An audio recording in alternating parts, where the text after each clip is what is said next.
Joe Biden getting testy with Barack Obama's mustache hitman. According to a new report, the president has been privately cursing out David Axelrod for questioning his electability and suggesting it's time for old Joe to drop out of the race. Biden reportedly calling Axelrod a swear word that you can't say on TV. But let's say it rhymes with trick. Damn.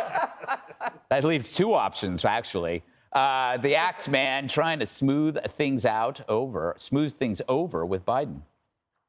He wouldn't be the first, I guess, in my many years in politics. Listen, I understand he was irritated because I raised concerns that many, many Democrats had. And again, you know, my feeling is either get out or get going. The stakes are very high.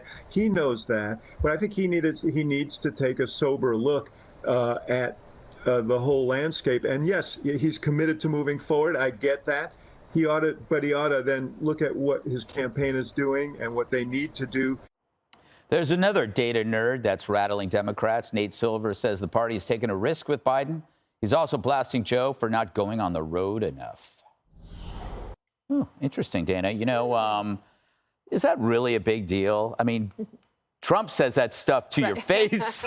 I mean, and that's called 9 a.m. Yeah, exactly. On a normal day. I think that Axelrod said out loud what all the Democrats are saying behind closed doors. Mm-hmm. And I think that they are sufficiently alarmed that he felt it was necessary to say it out loud and at least get the discussion going out in the open. James Carville said something similar last week, and he didn't get the trick comment. Mm-hmm. The worry for Americans is real, especially on now national security concerns, the border, and inflation. President Biden today, I'm not saying he hasn't been good on Israel. I'm saying from a tactical standpoint, the ability to take advantage of opportunities that are presented right there for you, he's not nimble enough to do that. He had a speech he was going to give on climate change as the most existential threat of our world on a day when everybody's gathering to talk about good versus evil. And he gave that speech, and then he flew all the way to California so that he could meet with President Xi. Fine, those are important things to do. But in terms of a campaign, one of the things Axelrod was saying is that if you're comparing 2012 Obama in his reelection against Romney to Biden against Trump, he was like, that's why he was saying you all need to wake up.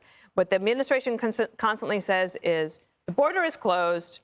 There's more jobs that we've created. But the point is people are saying, no, the border's not closed. And, yeah, I can't have 6 jobs in order to keep up with inflation. Mm-hmm. You know, while this is happening, Jesse, Trump just keeps growing in popularity. That electoral college thing, he looks like he's winning. I have this theory that lawfare against Trump is helping him because it keeps him busy. So he's less likely to use his words, and people are remembering his deeds from the presidency. So the further you get away from 2016 to 2020, the better he looks. He looks great in the rearview mirror. Yeah, so do I. You look great in any mirror. Oh, thank you. And now Axelrod sees the Obama coalition leaving Joe Biden and going to Donald Trump. Mm-hmm. This rainbow coalition who has been brainwashed to believe Donald Trump is evil. And now Donald Trump is capturing it. So he sees that as the biggest threat. And then he sees Joe Biden running against Father Time. No one's ever won that race. And then he sees a campaign that doesn't exist. Yeah. He doesn't have any staff. He's doing advertising that hasn't moved his numbers.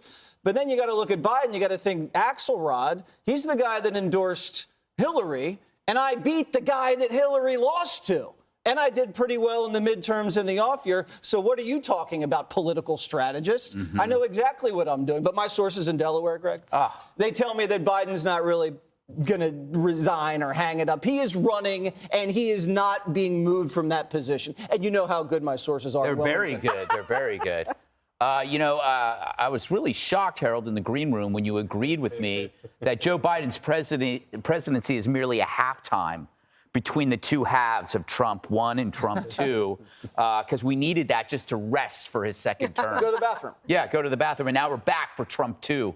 I was shocked that you said that. Verbatim, actually. I have it on tape. Again, your memory is just statuesque in terms of how you think about these things. I'd say a couple of things. One, you're right. President Trump says things like this a lot. I give Axelrod some credit on 2 fronts. One, he's right when he says you got to get going.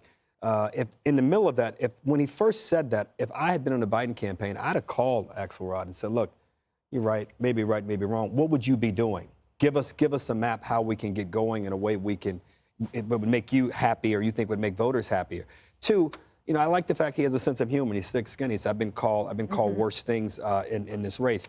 The Rainbow Coalition, I know Jesse Jackson will appreciate the reference. Was it the Rainbow Coalition? Rainbow Coalition. Oh, something like that, right? Rainbow Coalition. yeah. Last thing, we've said on the show, if you don't get down to the border, you don't get the best crime-fighting opportunities and crime-fighting strategies that start in Dallas with that mayor there and that police chief there. Offer these as ways in which to get the country and get cities and make people feel more secure and safe. Today was a good day on the economic numbers. The inflation numbers seem to be abating. The market responded positively if President Trump were in office. When he was in office, he said the markets, our financial markets, are good indicators of how the economy is doing. Who knows where we're going to be 6 months from now, if inflation will be where it is, if people will be feeling better. But even if people are feeling better economically, if you don't feel safe in your homes, your neighborhoods, your communities, if you believe the border is unprotected and people able to come across, and we find ourselves with more of a national security problem than before, it's going to be hard. Those are the kinds of things I'd be doing if I were in that White House and if I were that president, to be consistent with what Axelrod said about get going. So get going. Get going. Judge, Joe is always going, but he never seems to be going anywhere. He doesn't know where. Yes. Yeah. Well, look, I agree with Harold. First of all, Axelrod is right. And, one of the things that the president talked about, I think it was to, was it Peter Doocy, when Peter said CNN, New York Times say in 5 out of 6 states you're behind. He said, no. He said those 2 polls are wrong. So we checked it. We fact-checked it with Real Clear Politics. And the truth is that Joe is losing or tied in 8 out of 10 polls and the day that he said that Peter was wrong. But I think that Biden needs to stop fighting with people. He's got this penchant, a hot temper, and a penchant for profanity himself, and start fighting for the job. I'm not convinced people. I honestly don't think he's that different from Hillary, who thought she should be coronated. I think that Joe Biden just thinks that, this is good. We won this midterm. We did pretty good the other Tuesday night. But the truth is, he's clueless on how to campaign. So when we first get into this war that Israel, supporting the war that Israel is engaging in with Hamas, he's giving a speech on Bidenomics, where 14% of Americans think that Biden has made them worse off and better off, and 70% think that Biden has made them worse off. And he's talking about Bidenomics. And then you've got the fact that he's talking about climate change today, which to him is an existential threat worse than nuclear war. I mean, the guy is not connecting with ordinary people. And I think there's one thing he needs to understand, and that is he's not entitled to run again. And when you got people like Nate Silver and David Axelrod, and obviously there's a schism with Obama here, he's got to understand that he is replaceable. That they did so much for him with the intel officers, with the laptop, with social media and the election. I mean, they've given him so many freebies that at some point he's got to say, maybe they're not going to continue to keep me up and support me like they have been.